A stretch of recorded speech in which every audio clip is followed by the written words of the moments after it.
Mwenyezi Mungu mtukufu Subhanahu wa Ta'ala anatuelekeza ya kwamba wanadamu wafanye, Allah Subhanahu wa Ta'ala ataona, na Mtume sallallahu alayhi wa alihi wasallama ataona, na waumini vile vile nao pia wataona. Aya hii itakuwa ndiyo msingi wa khutba yetu ya leo, ambayo tunakusudia kuelezea umuhimu wa kufanya kazi katika maisha ya Muislamu.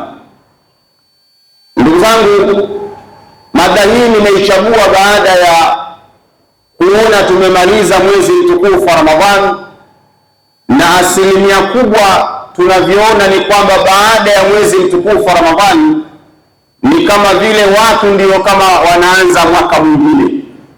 Lakini kwa hakika kumalizika kwa mwezi mtukufu wa Ramadhani au kuingia kwa mwezi wa Shawwal haina maana kuwa ndio mwaka unaanza, ila watu wengi wanadhani kwamba Ramadhani ikimalizika basi inakuwa kama vile mwaka ndio umemalizika, ikiingia Shawwal watu wanakuwa wanaanza mwaka mwingine.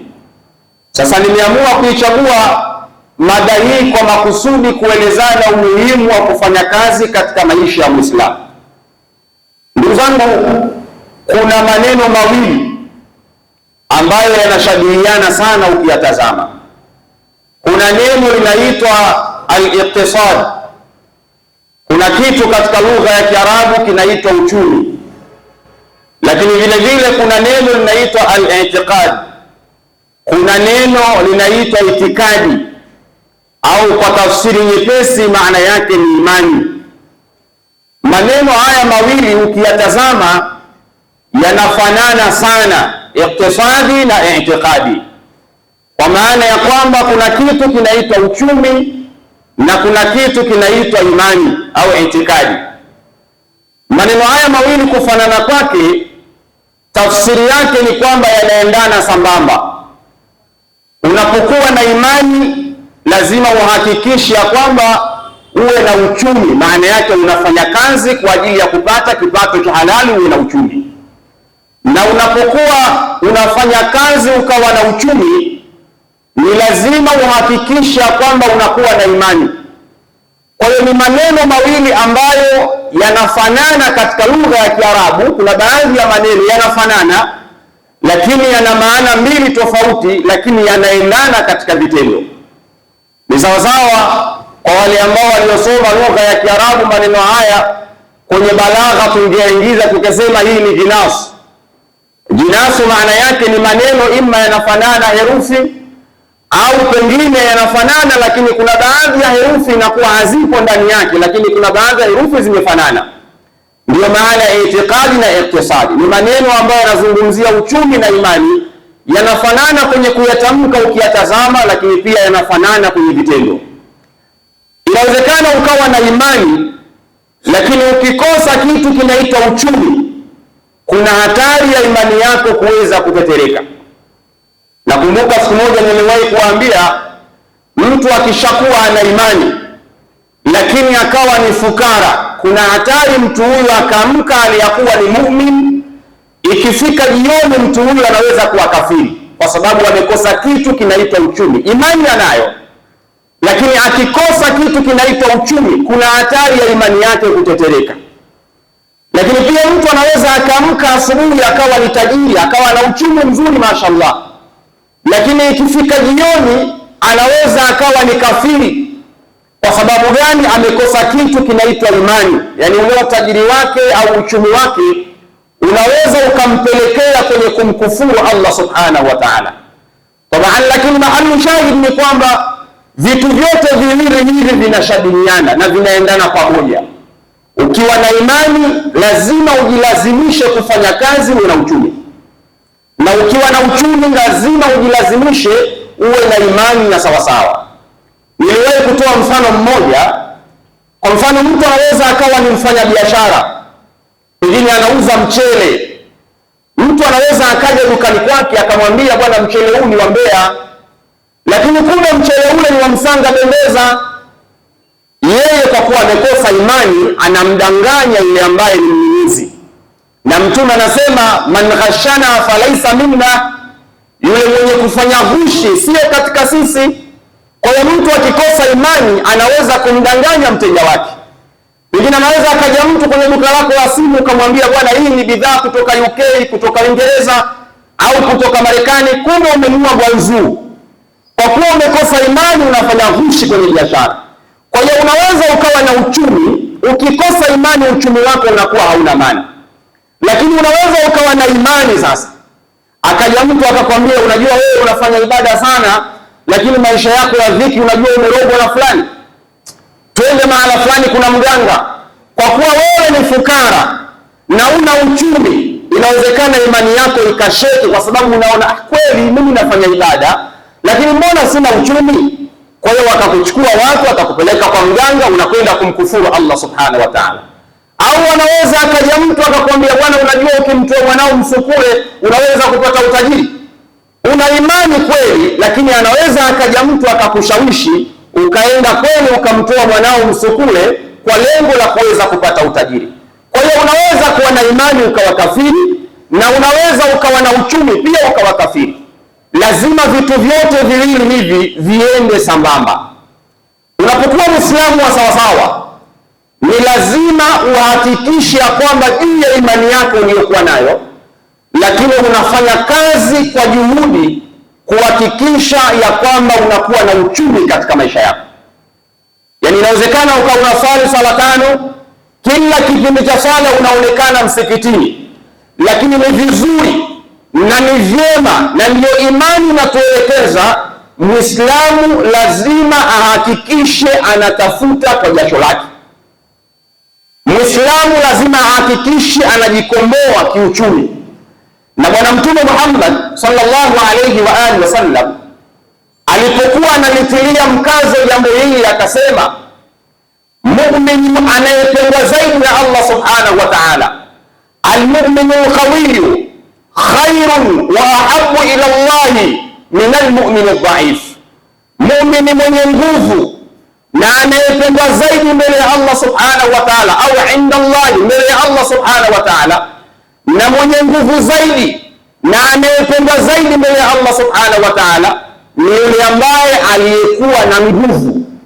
Na ulama wakafasiri wakasema, nguvu ya kiimani ndio muumini anayependwa zaidi, almu'minu alqawiyyu, muumini mwenye nguvu, khairun, ni mbora, wa ahabbu, na anapendwa zaidi mbele ya Allah subhanahu wa ta'ala min almu'min aldha'if, kuliko muumini aliyekuwa goigoi. Muumini mwenye nguvu ni yule ambaye ana nguvu ya kiuchumi. Muumini mwenye nguvu ni yule ambaye ana nguvu ya kiafya, manake sio goigoi.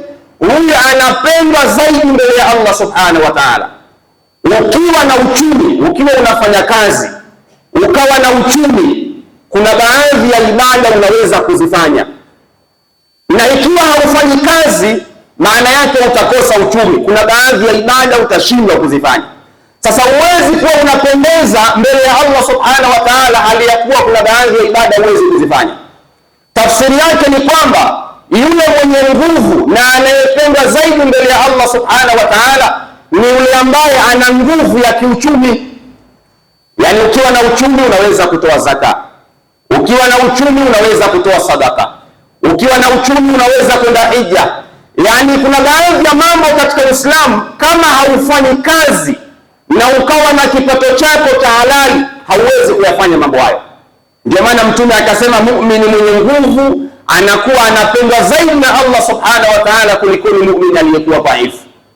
Kinyume chake ni kwamba yule ambaye atakayekuwa hana uchumi, yule ambaye atakayekuwa hafanyi kazi, kazi yake ni kufanya ibada, kaja kasali kaondoka, lakini hafanyi kazi, na kuna baadhi ya ibada anakuwa hawezi kuzifanya kwa kuwa hana uchumi, maana yake huyu mapenzi yake mbele ya Allah subhanahu wa ta'ala hayawezi kufanana na yule ambaye aliyekuwa na uchumi. Kwa sababu mwenye uchumi kuna baadhi ya ibada atazitekeleza kiukamilifu kwa kuwa na mzigo, lakini ukikosa mzigo kuna baadhi ya ibada utashindwa kuzifanya. Mapenzi yako mbele ya Allah subhanahu wa ta'ala lazima yatapungua. Ndugu zangu, tunapokuwa Waislamu na tuna imani ya sawasawa, kuna tabia ya kupiga mizinga na kuombaomba. Yani mtu anaamini kwamba uchamungu au imani ni kufanya ibada msikitini kisha akawa hataki kufanya kazi. Kazi yake yeye ni kupiga virungu na kuombaomba kwa watu. Hii inapunguza haya ya mtu katika uso wake. Yaani mtu akiwa na tabia ya kuombaomba, kazi kufanya hataki, kazi yake ni kupiga mizinga na virungu, au mtu anakuwa chawa, uchawa unampelekea yeye yule anayemfanyia uchawa kumpa pesa, maana yake ni kwamba mtu huyu haya yake inakuwa inaondoka katika uso wake, na haya ikiwa inaondoka katika uso, tafsiri yake ni kwamba ile imani ya mtu inakuwa inapotea. Na Mtume sallallahu alayhi wa alihi wasallam anasema alhayau min alimani, haya ni katika imani. Yani mtu akiwa na haya ndio tunahesabu kwamba mtu huyu ana imani. Atamuonea haya Allah subhanahu wa ta'ala, atawaonea haya wanadamu wenzie kwa sababu ana imani. Ukiwa na kawaida ya kuombaomba, ile haya inakuwa inaondoka katika uso wako. Sasa mtu anapoteza imani yake automatic bila yeye mwenyewe kujua kama ile imani yake inapotea. Ni lazima Muislamu ajibidiishe kwenye kufanya kazi, kuomba na yule anayetoa anakuwa ni bora zaidi kuliko anayeomba. Na hadithi ya Bwana Mtume Muhammad sallallahu alayhi wa alihi wasallam inasema al-yadul ulya khayrun min al-yadi sufla, mkono wa juu, mkono wa kutoa ni bora zaidi kuliko ule mkono wa chini wa kuomba. Al-yadul ulya khayrun min al-yadi sufla, mkono wa juu wa kutoa ni bora zaidi kuliko mkono wa kuomba. Waswahili waliwahi kusema kuomba unakutana na mambo matatu. Kwanza, jambo la kwanza, kunapatikana aibu ya kunyimwa ukienda kuomba.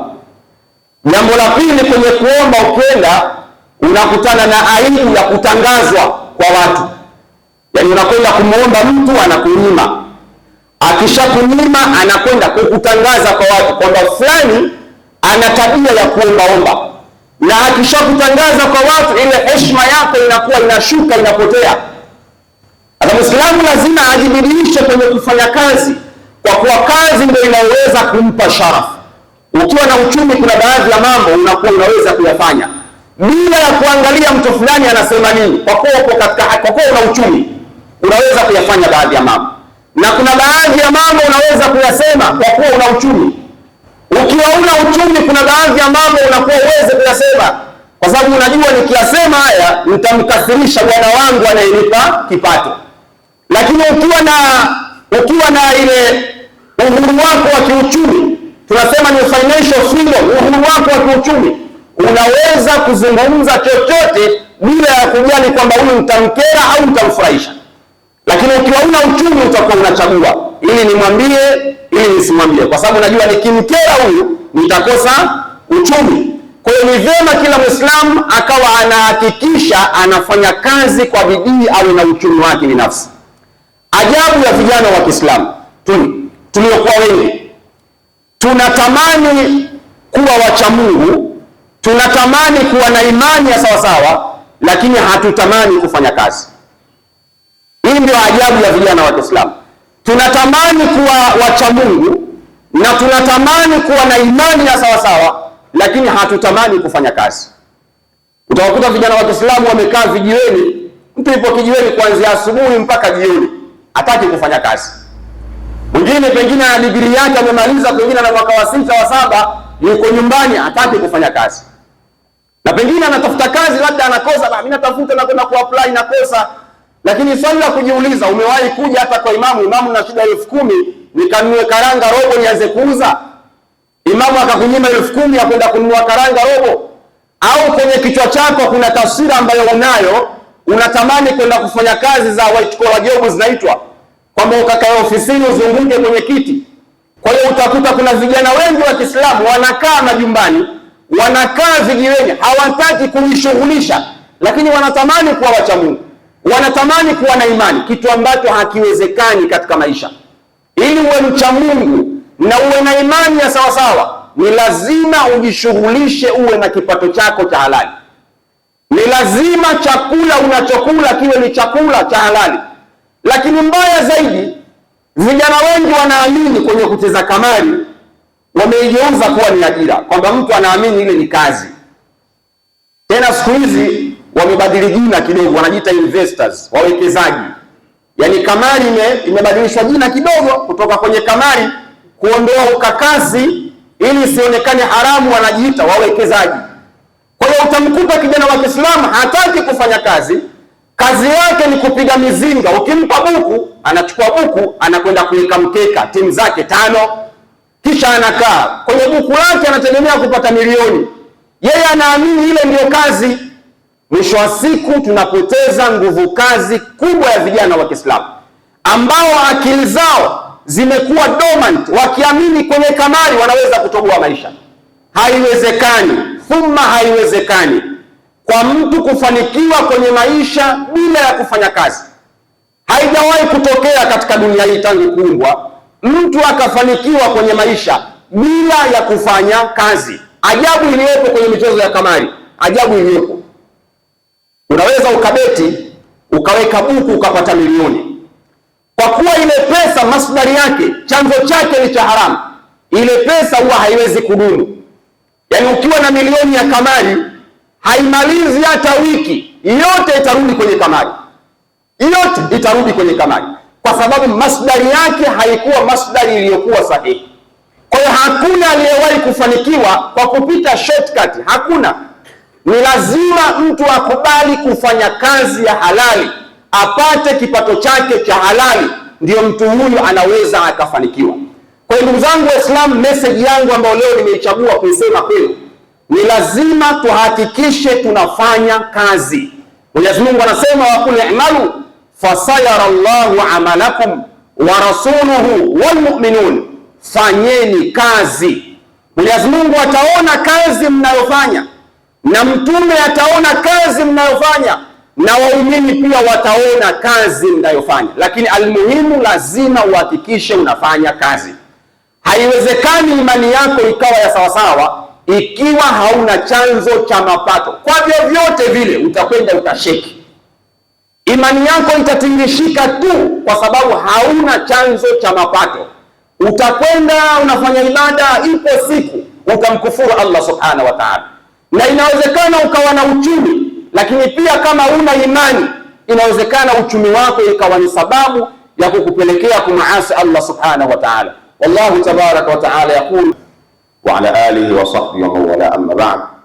Fa ya ibadallah, usikum wa nafsi bi taqwallahi ta'ala wa ta'atihi faqad faza almuttaqun. Ndugu zangu, baada ya kumshukuru Allah subhanahu wa ta'ala na kumtakia rehma bwana mtume Muhammad sallallahu alayhi wa alihi wasallam, hotuba yetu ya leo tunakumbushana juu ya umuhimu wa kufanya kazi katika Uislamu.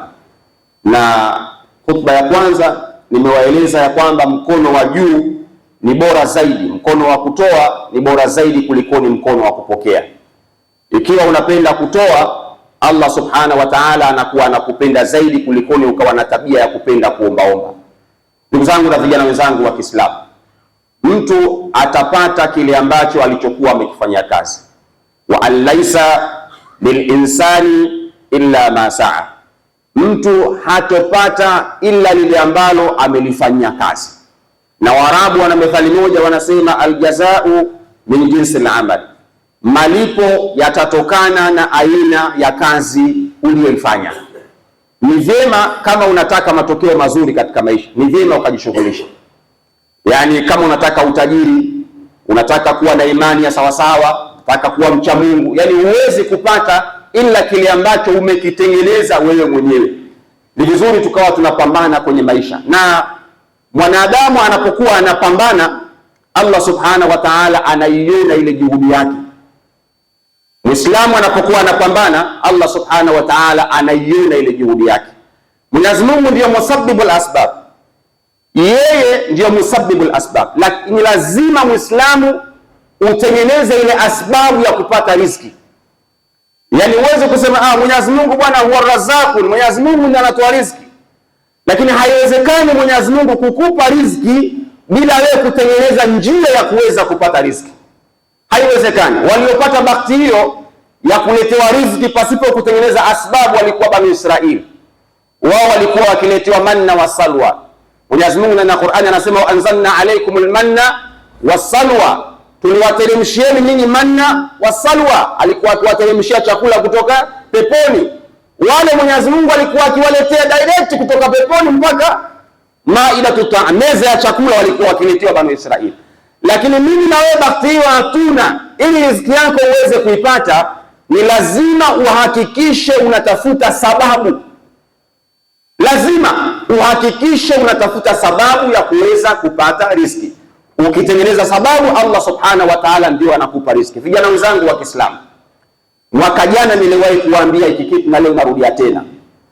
Mwaka jana niliwahi kuambia na leo narudia tena. Lazima tuhakikishe tunapambana kutafuta riziki za halali ili kuweza kutengeneza maisha yetu na Uislamu wetu.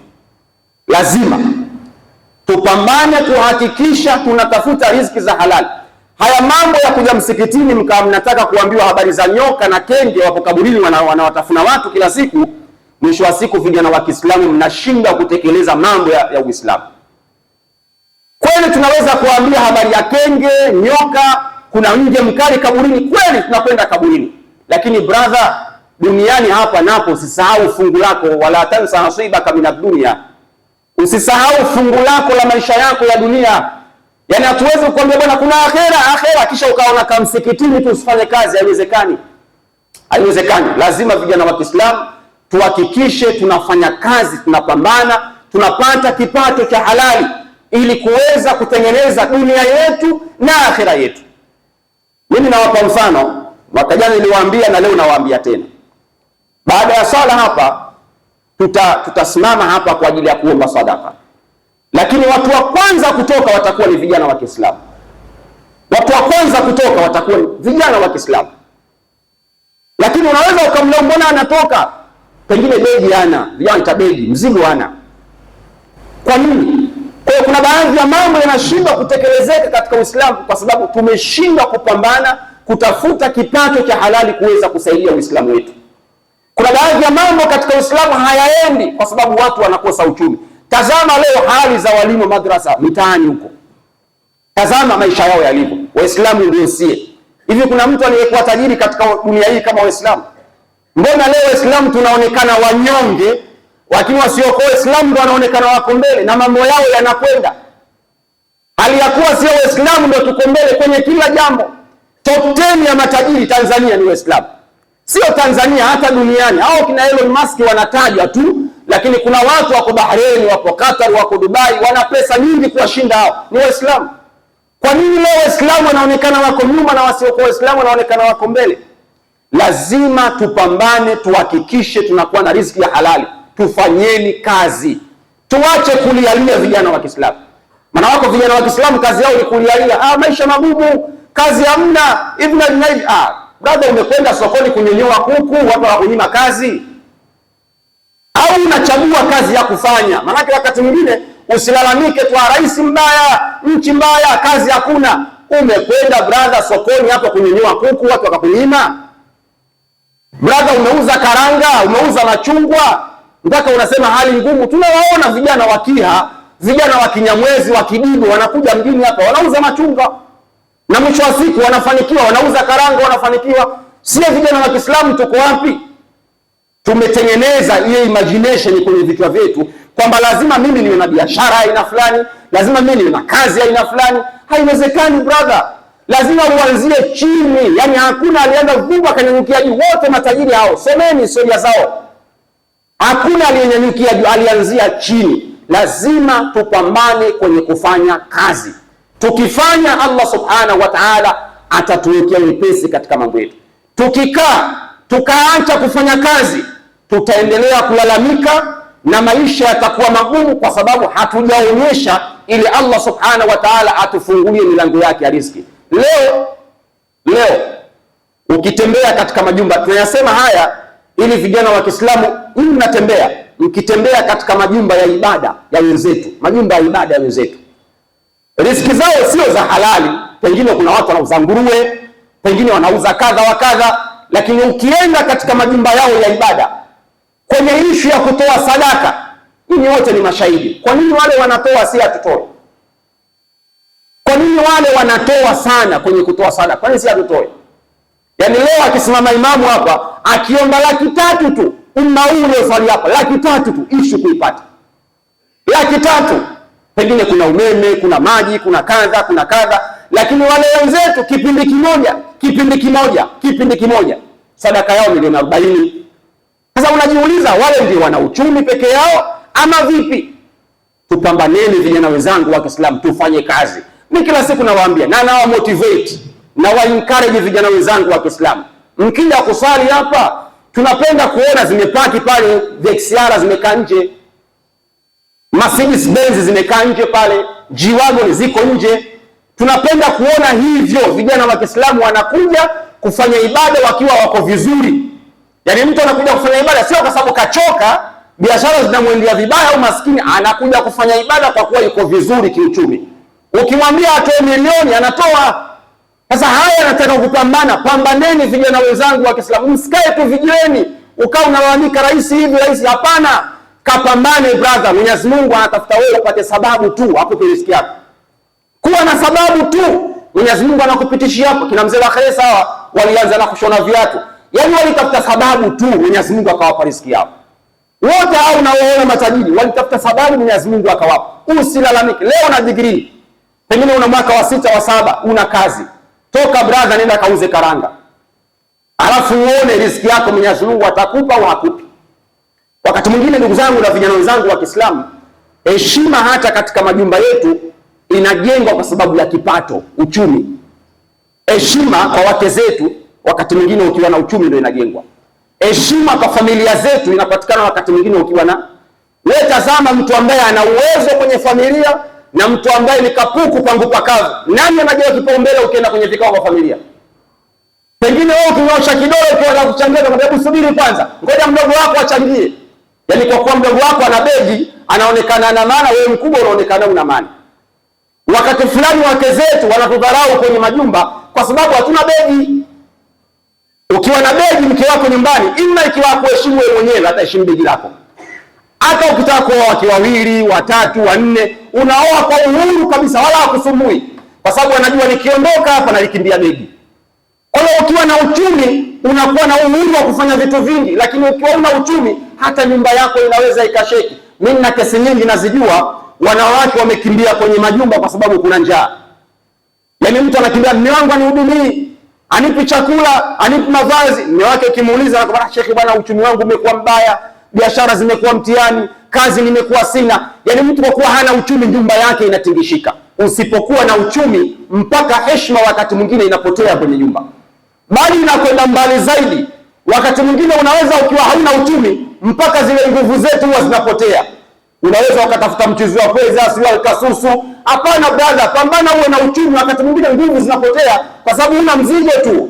Tumwombe Allah subhanahu wa ta'ala tujalie min alladhina sami'una alqawla fattabi'una ahsana. Inna Allaha wa malaikatahu yusalluna 'ala an-nabi ya ayyuhalladhina amanu sallu 'alayhi wa sallimu taslima.